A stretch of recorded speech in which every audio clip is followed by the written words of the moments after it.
Di zaman modern saat ini, kebutuhan juga berkembang seiring dengan berjalannya waktu, terutama kebutuhan di dunia industri dan dunia bangunan.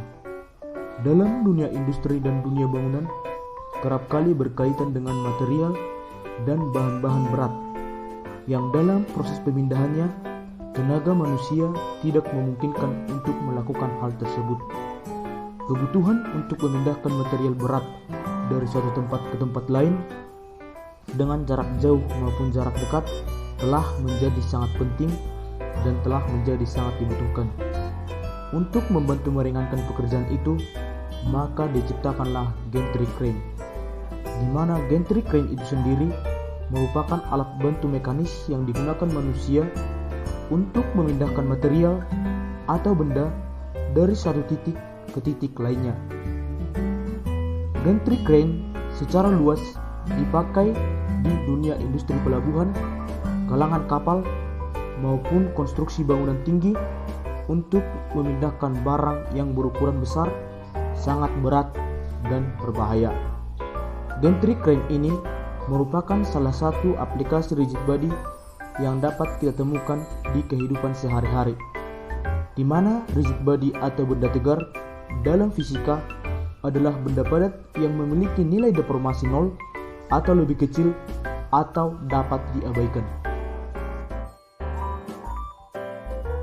Untuk mengetahui model matematis dari gambar gantry crane tersebut, kita dapat mengetahuinya dengan cara sistem matematis ini ialah hukum kedua dari Newton, yaitu sigma F sama dengan N kali A. Kemudian, untuk mengetahui gerakan prolik ke arah horizontal, yaitu dapat menggunakan rumus U ditambah F sin theta sama dengan MC D kuadrat X per dt kuadrat. Selanjutnya, untuk gerakan prolik ke arah vertikal, yaitu dapat menggunakan rumus F cos theta ditambah MC dikali G sama dengan 0. Sedangkan untuk gerakan bandul ke arah horizontal, yaitu min F sin theta sama dengan ML D kuadrat X ditambah L sin theta per dt kuadrat. Untuk gerakan bandul ke arah vertikalnya, yaitu dengan menggunakan min F cos theta ditambah ML sama dengan ML D kuadrat L cos theta per dt kuadrat. Nah, dari persamaan di atas, persamaan 2 dan 4 dapat digunakan untuk mencari kestabilan ke arah X dengan disubstitusikan, maka didapatkan MC D kuadrat X per dt kuadrat ditambah ML D kuadrat X ditambah L sin theta per dt kuadrat sama dengan U.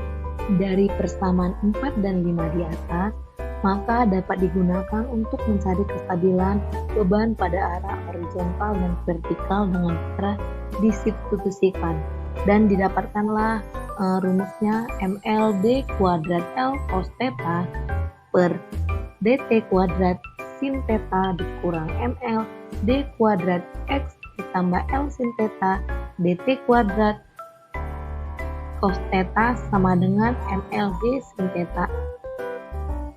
Selanjutnya, dari persamaan yang ke-6 di atas tersebut dapat disederhanakan lagi untuk menggunakan turunan kedua dan dapatkan MC tambah ML X double dot ditambah ML L theta double dot cos theta dikurang ML L theta kuadrat sin theta sama dengan U. Nah, untuk persamaan ini selanjutnya menggunakan persamaan Lagrange, yaitu U sama dengan MC ditambah ML X dot ditambah ML L theta double dot cos theta dikurang theta aksen kuadrat sin theta ditambah 2 ML dikali L theta dot cos theta ditambah ML kali L aksen sin theta dikali L theta double dot ditambah 2 L aksen theta aksen ditambah X double dot cos theta ditambah G sin theta sama dengan 0.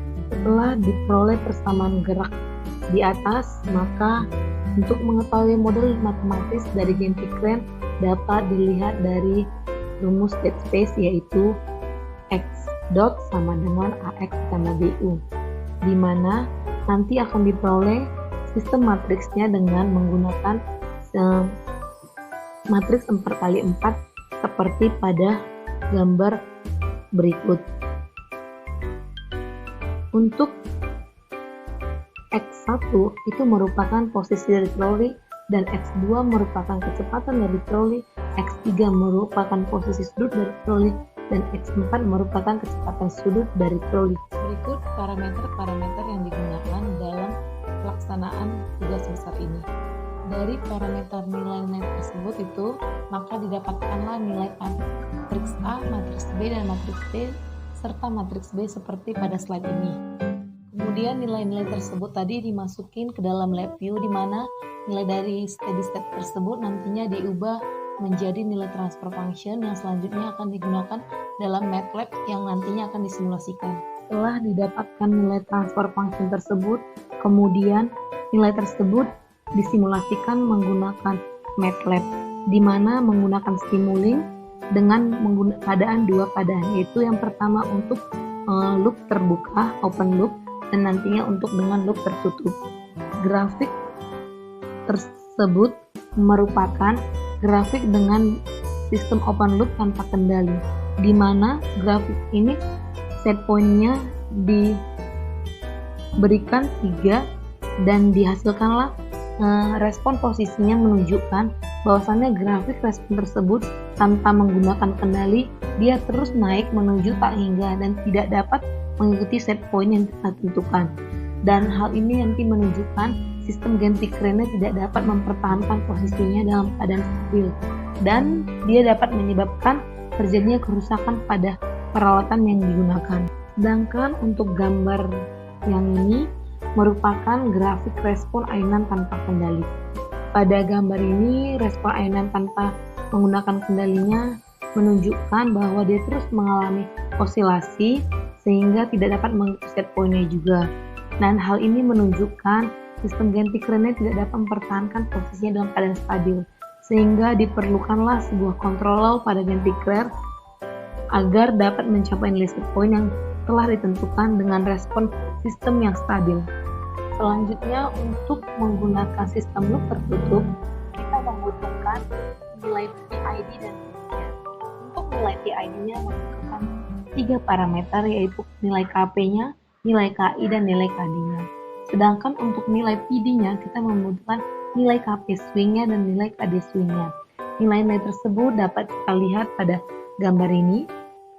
Selanjutnya, nilai KP, KI, KD, KP swing, dan KP tadi tersebut kita gunakan di dalam Simulink MATLAB, kemudian kita simulasikan dan kita atur set point-nya sebesar 3 cm dan didapatkanlah grafik respon sistem ayunan pada set point 3 cm-nya seperti pada gambar ini.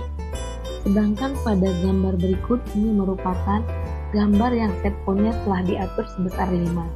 Di mana pada gambar ini kita dapat melihat bahwa gambar tersebut mengalami keadaan stabil dengan menggunakan sistem close tertutup. Nah, hasil simulasinya ini dapat kita lihat bagaimana nilai rise time-nya dan slow rate-nya pada tabel di sudut kanan atas. Di sini didapatkan bahwa nilai rise time-nya sebesar 11,161 milisekon dan nilai slow rate-nya sebesar minus 79,682 sekon, di mana nilai tersebut merupakan nilai yang sangat kecil dan nilai yang bagus. Walaupun gambar tersebut mengalami osilasi, tapi osilasinya tidak terlalu besar, melainkan osilasi yang sedikit. Kesimpulan yang dapat kami ambil dalam pengerjaan tugas besar dinamika sistem yaitu aplikasi rigid body pada Gentigren adalah: yang pertama, Gentigren digunakan dalam konstruksi bangunan, di mana konsep yang digunakan adalah gaya gerak bandul dengan penerapan hukum Newton kedua. Yang kedua, dengan mengubah rumusan matematika model matematika dari game preprint, maka kami dapat memperoleh transfer fungsi yang nanti disimulasikan di MATLAB dengan Simulink.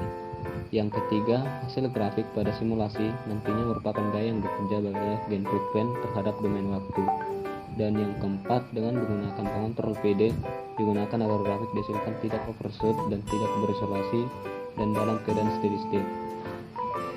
Adapun saran yang dapat kami berikan dalam pengerjaan tugas besar ini adalah sistem rigid body bound preprint dilakukan dengan penggunaan bentuk sistem dan diikuti dengan model matematis dan kemudian dikonversi dalam bentuk transfer function. Setelah memperoleh nilai transfer function, disimulasikan dalam bentuk blok diagram pada aplikasi MATLAB. Pada hasil simulasi di MATLAB memperoleh grafik dengan nilai set point yang hampir steady state. Untuk memperoleh set point yang lebih baik, sebaiknya parameter diubah sesuai kebutuhan. Mungkin sekian pemaparan dari hasil pengerjaan tugas besar kami. Atas perhatiannya kami ucapkan terima kasih.